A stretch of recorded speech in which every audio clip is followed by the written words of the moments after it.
Assalamualaikum warahmatullahi wabarakatuh.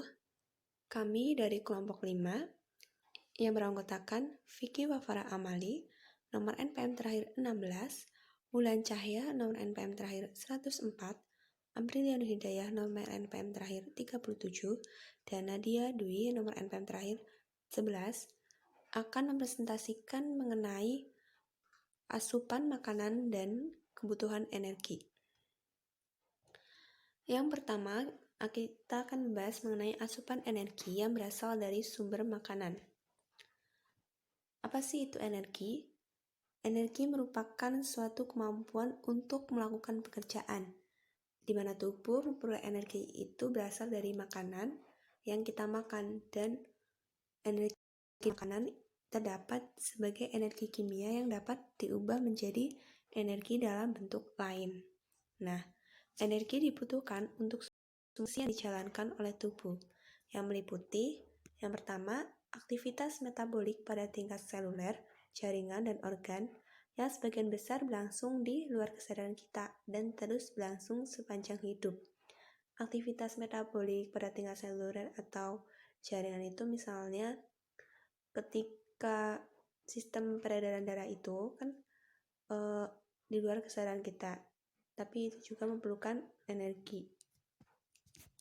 Lalu yang kedua itu adalah aktivitas sadar yang dilakukan sebagai bagian dari aktivitas fisik dan memerlukan energi dalam jumlah yang berbeda-beda, tergantung dari usaha yang diperlukan. Misalnya ketika kita berlari dan berjalan itu pasti kan memerlukan energi dengan jumlah yang berbeda juga. Lalu yang selanjutnya adalah pertumbuhan, di mana dalam tahun-tahun awal kehidupan, pada masa remaja, dan selama kehamilan juga memerlukan energi. Selanjutnya adalah metode untuk mengukur energi makanan. Energi potensial yang terkandung dalam makanan dapat diukur menggunakan kalorimeter bom yang membakar makanan dengan bantuan oksigen untuk menghasilkan energi. Nah, satuan untuk energi itu adalah 1 kilokalori, atau dapat juga menggunakan satuan kilojoule, di mana 1 kilokalori sama dengan 4,18 kilojoule. Nah, untuk energi yang lebih besar dapat menggunakan satuan megajoule, di mana 1 megajoule itu sama dengan 1000 kilojoule. Selanjutnya adalah nilai energi nutrien. Nilai energi yang digunakan di Inggris adalah yang pertama,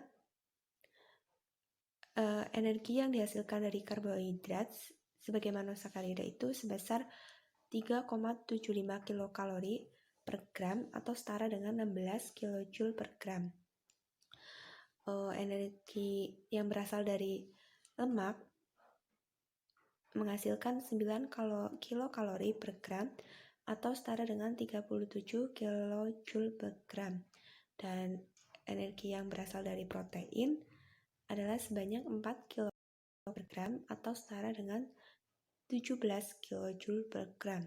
Dan untuk energi yang dihasilkan dari alkohol itu adalah 7 kilokalori per gram atau setara 29 kilojoule per gram.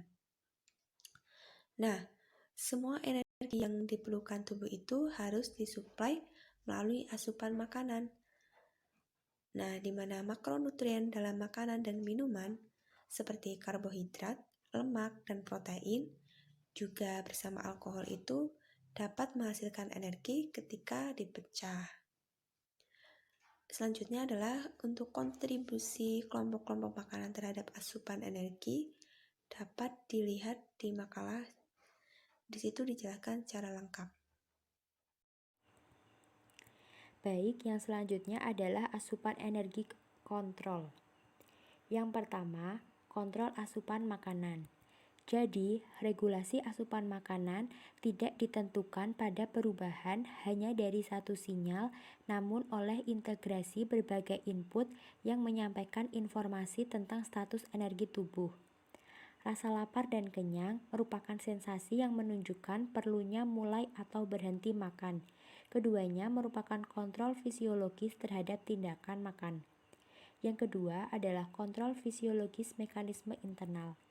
Jadi, organ yang berperan dalam pengontrolan asupan makanan ini adalah otak pada bagian hipotalamus, yakni yang mengatur regulasi keseimbangan atau homeostatis. Pada proses pengaturannya, otak memerlukan informasi dari organ-organ yang berkaitan dengan komponen tersebut, dan juga informasi dapat diperoleh dari neurohormon yang dilepaskan oleh masing-masing organ.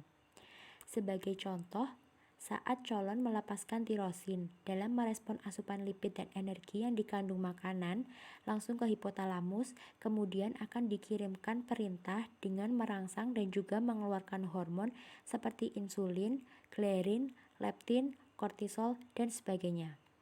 Pada saat hormon-hormon tersebut telah selesai bekerja, otak akan langsung merespon informasi yang diperoleh dengan tindakan apakah zat gizi tersebut masih akan digunakan untuk kerja organ dengan memberikan sinyal yang masih membutuhkan, atau hanya memberi sinyal dengan menyimpan sebagai cadangan di otot, hati, ataupun jaringan lainnya, serta memberikan sinyal rasa kenyang yang disebut dengan nafsu makan.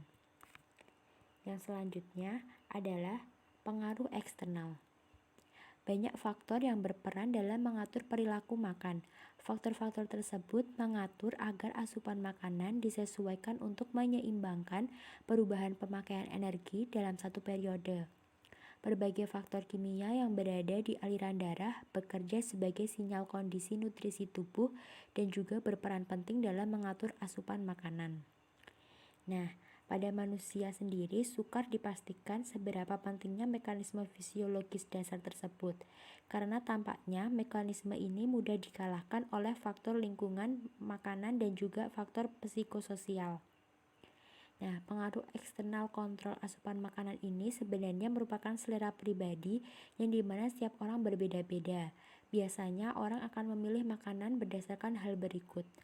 Yang pertama adalah palatabilitas atau keterimaan cita rasa.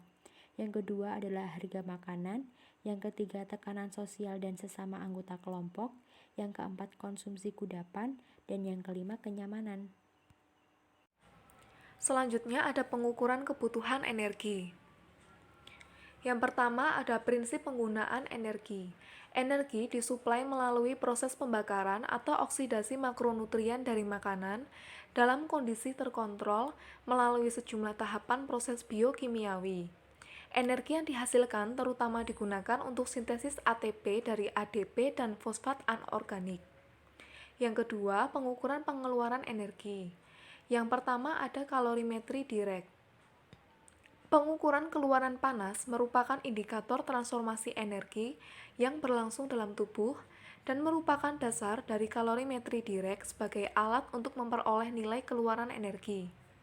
Yang kedua, kalorimetri indirect, yaitu pendekatan yang lebih praktis adalah dengan menggunakan informasi tentang pertukaran gas yang berlangsung selama reaksi metabolik dengan keluaran panas atau energi yang terkait. Yang ketiga, ada metode non-kalorimetrik. Penggunaan monitor denyut jantung atau sensor gerak dapat memberi informasi tentang aktivitas fisik, akan tetapi validitas kedua teknik ini dalam mengestimasi kebutuhan energi secara akurat belum ditetapkan. Yang ketiga, ada persamaan untuk laju metabolik. Dalam praktik, metabolik eksperimental untuk mengukur laju metabolik basal metabolic rate atau BMR, atau laju metabolik istirahat, resting metabolic rate, RMR, tidak selalu dapat dilakukan. Sejumlah persamaan telah dikembangkan berdasarkan hasil pengukuran pada sejumlah besar subjek, sehingga BMR dapat dihitung berdasarkan indikator kunci dari subjek bersangkutan, termasuk usia, jenis kelamin, dan berat badan. Rumus yang paling sering digunakan ialah persamaan Schofield dan Harris-Benedict. Meskipun persamaan Harris-Benedict berasal dari data yang jumlahnya terbatas dan dikumpulkan pada awal tahun 1900-an, namun persamaan tersebut masih banyak digunakan terutama di Amerika Serikat. Persamaan Schofield untuk menghitung BMR. Selanjutnya ada komponen pengeluaran energi.